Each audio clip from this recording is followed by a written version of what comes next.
C character, and yes, And Sora apparently too. Yep, Steamboat Sora. Steamboat Sora. The one part of Kingdom Hearts that apparently has a plot hole that can't be fixed. I don't know the details, but that's what I was told. I thought you were talking about the series as a whole. Go, Twitch chat, explain as we talk about the match. Yippee! Yeah, so starting off with the Ridley on the side of Jace, not the DFW Zelda Jace, different Jace. Yes. On this side, and you can tell because there is no Zelda. We're starting off with the Ridley, got a roster with the Mewtwo and the Joker as well. So, I mean, 3 totally different archetypes here. Yep, and like I know Zael had to be licking his chops just a little bit when he was like, "Oh my goodness, a heavy," and I can kind of just I can kind of just combo him to start. So hopefully he puts him like starting forward, best foot, and as would you know it, the combos have not stopped. But that lightning right there definitely gonna do it. And now the Mewtwo is out, and I'm guessing the way Jace kind of approaching, you see how the gameplay style just completely changed up. So I'm guessing that this might be Jace's main right here. Mm-hmm. This is kind of the problem, though, going up against Sora with a big body. Yeah. It's not even necessarily just about being heavy, but you've got 2 of the characters that you think of when you go big body but not heavy, right? You think about Mewtwo, you think about Ridley for sure. Oh, my goodness. But the combo game does not matter when he says, boy, those shoes, what are those? Like, normally... you hit that move against the character and you go, oh, what are those? You look at Sora, like, oh, genuinely, bro, though, what are those? Yeah, bro, my man wears a size 12, but it looks like a size 38, bro. It's wild, bro. He got the Shaquille O'Neal 24, the 24 EEs. Oh man, so it's wide, ladies and gentlemen, the widest shoe you could possibly get. Oh my God! Speaking of wide, though, gotta watch out for those wide hitboxes of Ivysaur. You like that transition? Drop a 1 in chat if you did. 55% though, like you were talking about, Jace looking like this Mewtwo might be the main because we're talking about the history of Zael's PT. And this Mewtwo is putting in work. Got it all the way down to 91% before that stock was taken, but making that comeback is no small feat. Right, and of course, the Ivysaur, not the Ivysaur, but the Charizard is literally just waiting in the back here. Hasn't been represented yet. Of course, Zael's trying to get the damage represented before all of this happens, and the zoning doing really, really well at this point. We see him kind of like making sure that he stays juggled with the up airs and just contesting him, and that's what I was waiting on Rebel's Guard. We even saw Zael be very careful of that Rebel's Guard on that first combo, the double up airs, and then not trying to take it any further because you have to respect that Rebel's Guard. You don't want to give that Arsene up super early because then you go down to Ridley versus Joker, and Joker's got a bunch of Arsene potentially near the end, but as long as Zael can get to that last character, I mean, without any Arsene, looks like that's about to be what happens. I mean, that back air, first of all, was perfectly placed. Yeah. A little too much dip on the chip over there, charging the smash attack. But Zael says, you know what, I have a Ridley too. You want to see it? Check this out, man. Look at this edge guard right here. See these fireballs? You see the ledge trapping? You are not getting past this platform. I guarantee it. Oh, trying to set up for a side B right there. Not going to be able to get it. But here comes the assault from Jace. Keeping it real competitive right here. Jace finding a way to just stay center stage. Knows the shenanigans that Ridley is capable of. That walk was so ice cold, and honestly, if you're Zael right now, you want to try to make that next hit count. You want it to be the one that gets the KO, because you don't want to have to deal with the Arsene, which is here at 84%. Straight hits can do this. Ridley's not heavy. Here we go. And I was going to say, watch out for the back air here, and all these hits from Arsene hurt really, really bad, and now you got to play a mind game with him, just like all these massive knockback moves, and you're going to go away. Wow. Oh, my God. What a comeback by Jace. That felt like, honestly, that first stock got taken, and it's like, yep, classic Zael. Look at the combo game. Look at all the stuff that we're used to seeing. But, I mean, the tenacity from Jace to stick with that one and say, look, all I need is second Arsene, and as long as I build up a little bit of damage along the way, this one's totally winnable. Because like you're saying, you play Ridley, I also play Ridley. Yeah. I know how you want to try to get in my face, and I'm not going to let that happen. Yeah. And Zael's not going to let it happen anymore either.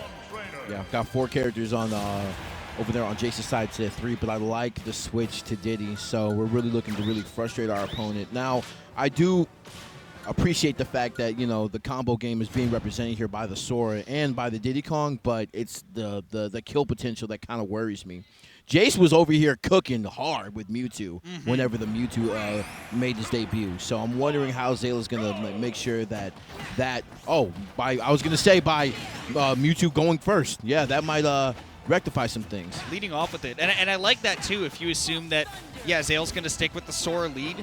You go, okay, my Mewtwo dispatched of this Sora the last time that they went head-to-head. And then I did even more work afterwards. But you got to stay alive. You can't be off stage like that against Sora, especially as a very light character, because you saw those forward airs were almost enough to do it. DI is on point, though. Once again, I think zael's adaptations have always been really, really good. So able to use the utility right here to kind of just float, get a little drift from the projectiles, make sure they find their way on the right side of things here. And the Mewtwo getting back on stage right here, but getting hit by the up air. Very, very strong on Sora. And now the Ridley coming out to play. And this is kind of what zael wants in this aspect. He dispatched the Mewtwo quite quickly. Yeah, you want the Sora up against the Ridley for sure. And only at 64%, so you get like a couple of opportunities to play with here. I mean, you're kind of down to your last opportunity at 101 because that forward tilt getting real close to being enough to do it. One big combo can be enough. I think that we were seeing Jace look for the roll in and not the get up attack right there. Was just going to say let it rip on that first attempt in, but now that damage building up, this should be enough to take the stock even with perfect DI. Really taking that stock, and so far, even though the character orders and even the character picks are a little bit different, kind of echoes of game one right now. Yeah, we see, and you've seen how Jace has like been like primarily grounded for like, you know, the last game. So I do like the Diddy pick in this instance because, you know, if there's one character that makes you shield in a lot of instances, then this is definitely the character to do so. And also, I've seen a lot of shield stopping coming out from Jace as well. So this is very, very, very good counterplay coming out from zael right now. But that up smash definitely going to do it. And now the Joker, and this is where, you know, Jace made that pretty decent comeback in that last game. This time, though, I mean, if you do get it down to the last stock, the Joker's going to have to deal with a fresh PT, and you also have to get past the Diddy. And honestly, I think that one way you could play this, if you're zael right now, if you're thinking about it, is say, okay, build up my damage, get you up to Arsene, and then just do as much as I can to burn through that Arsene before the PT comes out. Yes. Even if I die to it, I want to die to it at the very end so that I can just close out that stock with my superior combo game. Because right now, you not only have the chance to build up some damage, but just get that Arsene out of the picture. Wow, and just pressuring on ledge with that forward tilt 3 times, literally just like daring him to make some type of forward advancing move, and getting him off stage is really all that Jace wants in this instance. And once again, just trying to force zael to make a mistake here, and Jace keeping it in control, keeping the center stage, and a little too much dip on your chip, my friend. The stage is up there. So very much dipping below the stage. Too much. Where are you going? So now, a game 3 situation, and finally, I've been waiting for for somebody, whenever I'm streaming, to like, you know, let's keep it real competitive right here, bro. Like this is rise and grind, bro. You gotta show that your efforts were not for naught. That your grind will lead to your rise. Yes. Wow, bars. It goes both ways. I didn't have a way to fit the N in there, but that was beautifully done, though. Thanks. Right. Very good wordplay. See, you were saying that I compliment you all the time, but you make me feel like a wordsmith. Hey. Like I have vocabulary. Hey, the syntax of which you describe things is amazing. Syntax. Look, I'm telling you, I got the thesaurus, bro. The dictionary is right there. The dictionary, the thesaurus, every single word glossary that you can think of, it's all in our heads. Let's get back to it, though. Game 3, we've got the Sora versus the Ridley once again. So, I mean, continually great calls here by zael if you're trying to get this Sora to match up against that Ridley. And once again, putting that Diddy Kong in the middle, which I really like, to be honest. Yes. Because even if that's normally going to be, okay, I want it to match up against the Joker, I think that zael definitely just wants the main to be the anchor right now. So far, all these decisions coming up aces. 121%, nearly taking that stock with Ondaga.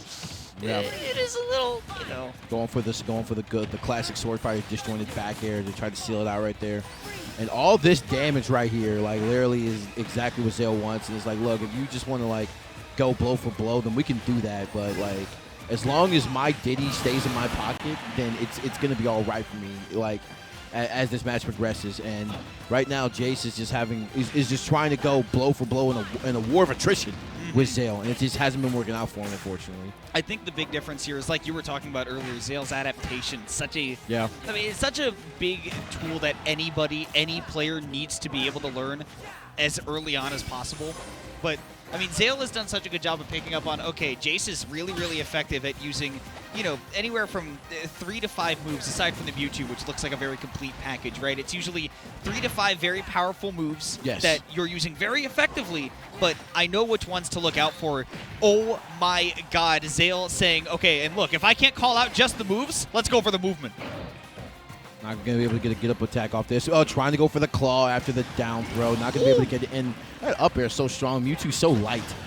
That's just like I was talking about, right? Calling out the movement instead of the moves right there, because Mewtwo can be... Honestly, Mewtwo's also really hard to whiff punish in general. Yes. And now going up against the Joker, where I think most of the time we've seen, you know, kind of forward-facing aerials from Joker. So whether that's the back air or the forward air, approaching nair, stuff like that, and then forward tilt, those have kind of been the hallmarks of Jace's game. Yeah. I want to now see how that Diddy Kong deals with it now that Jace has gotten that first stock, because I think that Diddy Kong is, like you were talking about, that grounded game, you are so perfectly placed as a player. You are in position. Look at this alliteration I'm doing by accident. Yeah. That you can counter those particular moves so well as a character with amazing burst movement. Not to mention, like, the fact that you also have this item play with the banana. Oh no! Wait. I was over here talking it up, and you botch. Oh man! And immediately the Ivysaur comes out. We got to get the zoning going, and now more than ever, just because like Arsene is not here. But if you don't get this, kill soon, it's not going to augur well for you if Arsene comes out again. I promise. I think you can't think to chip away here as zael. You have to go for the kill move, but at 158, so many things are going to be a kill move that you just throw something like that forward air out, and that will be enough to do it. So zael